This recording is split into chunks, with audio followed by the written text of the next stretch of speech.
Revenge films. I met my boyfriend Josh through a friend. And although we were friends for a long time, we were both in love with each other, so we quickly became lovebirds. I know you're off tomorrow too. Where do you want to go? Let's go wherever you want to go. I remember the other day you said you wanted to go to a buffet. Oh yeah, let's go!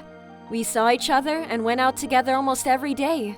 And the days were full of happiness. And since we have the same hobbies and likes, we felt comfortable. However, he worked late-night jobs almost every day. Oh, sorry, I got a phone call. I'll just be a second. Okay. I'm sorry, Sarah. I need to get to work. Oh no, today too? We were supposed to have a sleepover. I'm so sorry. Oh man. He says even with the occasional day off, he never knows when the call comes in. And he never told me what kind of part-time job it was. So I was bothered. And there was another factor causing my confusion. Hey Josh, is there anything in this room? Oh, don't open it! Why? Don't ever open it. It's full of laundry and stuff. It's embarrassing. A very suspicious room that's forbidden to open. It's almost as if it's asking you to open it. And if you want to, you could. I knew it was wrong, but I opened it. Then, there was a space where someone was obviously living. Women's clothing and a shelf lined with cosmetics. Huh? Is his sister here? Maybe his sister left it behind. I suspected for a moment that there was a woman, but he had told me he had a sister, and I felt guilty for opening the door. I decided to check with the owner of the room first. So I left a note with my phone number and details on the table in the room and went home that day. Then that evening, I got a call from an unknown cell phone and I immediately knew. Hello? Is this Sarah? What did you mean by that letter? Why were you in that room? First of all, I'm sorry I went into your room without permission. I'm in a relationship with him and...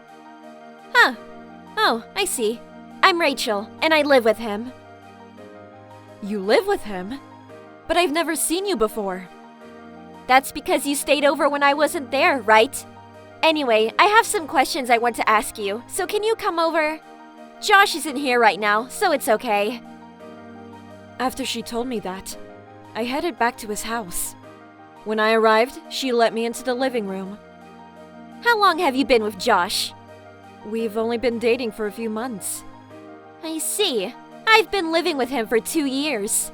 I used to work for a company, but Josh wanted me to quit. So I quit and moved in with him. You've been with him for 2 years? That's right. So now I work part-time at a nearby convenience store. He probably brought you here at that time. Oh no, but I saw him every day. It was at that moment that he came home.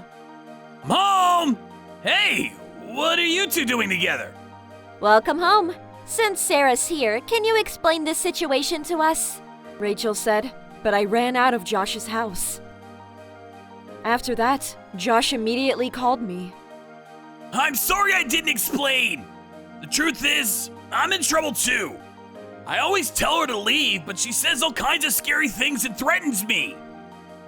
I didn't ask him anything, but he just kept making excuse after excuse. You don't usually call me, so don't call me at a time like this. It's not like that. There's really nothing going on with her. I hung up the phone halfway through. And then I got a call, this time from Rachel. I'm sorry things got so hectic. You probably already know by now that he's a cheater. So, what do you want to do? Rachel! Don't say a word! Who do you think provides for you? You made me quit my job! You know, you sponge on your parents. Shut up and get out of here! I felt bad, but by no means did it look like Rachel was threatening him. In fact, I even felt like she was making a good point from the beginning. Hello? Sarah? I don't even want to hear your voice. You were just playing with me, weren't you? No, I wasn't! Oh, right! I'll even get you a room! What? My room? You've got to be kidding me. Are you trying to build a heaven for yourself? I could only think of so many words to express my disgust. That he could be such a stupid man after being so in love with him. Then I got a bunch of emails this time, but I ignored them all and went to bed. I got a call from Rachel the next morning. Apparently, this wasn't the first time he had cheated on her. And he had promised her that there wouldn't be a next time either. But he betrayed her again.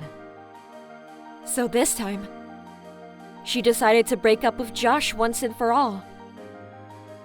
And to my surprise, that room was originally hers. I thought he was a jerk, but bringing an affair partner into a woman's room is a total jerk. So she made him take the bare minimum of his belongings and kicked him out of the room. So be careful, because he might go your way. She warned me. Then, sure enough, he came to my house and was on the doorstep of my apartment. I can finally be with you! I was in real trouble too! She even came to my office at one point, so I told her I'd break up with her this time! You're all I've got! I'm rather grateful to you for making me break up with her! Now I'm gonna provide for you and we can live together! A neighbor heard him shouting at the door and called the police, who arrived shortly after. I'm moving in with Sarah today! We're lovers, you know! And I brought all my stuff, right, Sarah? He was so sure of himself saying that. He's following me around after we broke up, and I'm terrified. He's a stalker. The police officers glared at him as I sobbed profusely, showing them my filled-up incoming call history. I carefully explained to them what he did. What do you mean you'll take care of me? You were just greedily taking your parents' money. You trash! I'm not! I earned my money by working! When Josh said this, I showed him a copy of his bank book that Rachel had sent me, and he looked surprised and startled. What do you mean by money you've earned by working? You're an adult, and you're still receiving $1,000 a month from your parents? It's disgusting and gross! Eventually, he was taken away by the police after that. Later, a mutual friend told me that his parents came to pick him up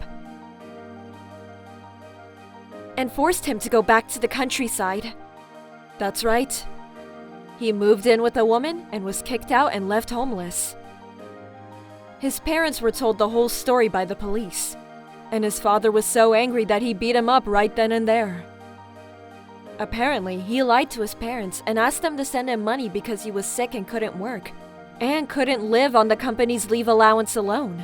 They were furious when they found out the truth. After sending him money every month from the money they worked so hard for every day.